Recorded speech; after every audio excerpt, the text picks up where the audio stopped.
सिंध का गवर्नर कौन होगा? एमक्यूएम पाकिस्तान ने 3 नाम विफाक को दे दिए। 3 नामों में नसरीन जलील, वसीम अख्तर और आमिर चिश्ती शामिल। खालिद मकबूल ने नाम वजीर आजम को भेज दिए। मुत्तहदा के नामों पर विफाक ने गौर शुरू कर दिया। चेयरमैन तहरीक इंसाफ इमरान खान कहते हैं, गुलामी का तौक डालकर तरक्की की राह पर कभी गामजन नहीं हो सकते। साजिश का वाहिद मकसद पाकिस्तान और हमारी हुकूमत को सजा देना था। जब तक हकीकी आजादी और खुद मुख्तारी नहीं दिलवा लेते, चैन से नहीं बैठेंगे। जल्द तारीखी मार्च का ऐलान करूंगा।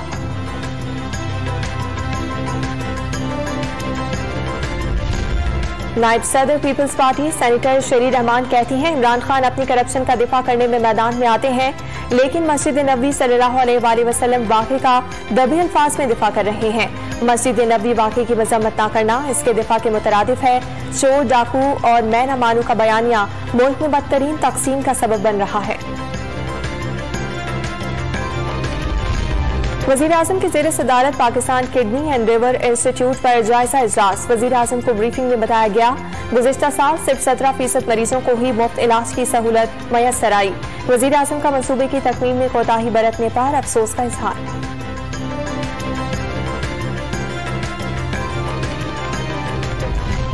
खैबर पख्तूनख्वा में हुकूमती ऐलान के बाद ईद आज मनाई जा रही है। मुख्तलिफ शहरों में नमाज ईद के छोटे बड़े इज्तिमात, मुल्की सालमियत, तरक्की और खुशहाली के लिए खुसूसी दुआएं की गई। पेशावर में रिवायती मेले सज गए, बच्चों की मेलों में मौज मस्तियां।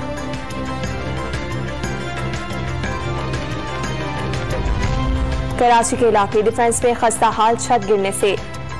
ए लेवल्स का 17 साला तालिब इल्म जाँ बहक। वालिद का कहना है कि कई बार मरम्मत के लिए कहा, लेकिन मालिक मकान टालता रहा। इस्लामाबाद एफ्टन 2 में कब्जे की जमीन पर कायम गैर कानूनी खोखा स्टॉल्स गिरा दिए गए। गैर कानूनी तामीरात और कब्जे में शहरी इदारों के अपने अहलकार मुलविस निकले।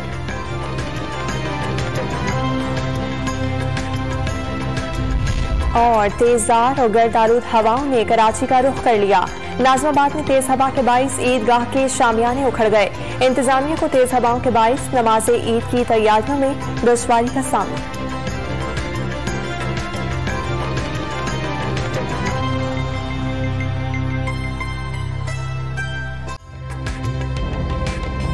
ताज़ा तरीन वीडियोस के लिए हमारा YouTube चैनल सब्सक्राइब करके बेल आइकन प्रेस कीजिए ताकि आपको मिले हर अपडेट सबसे पहले।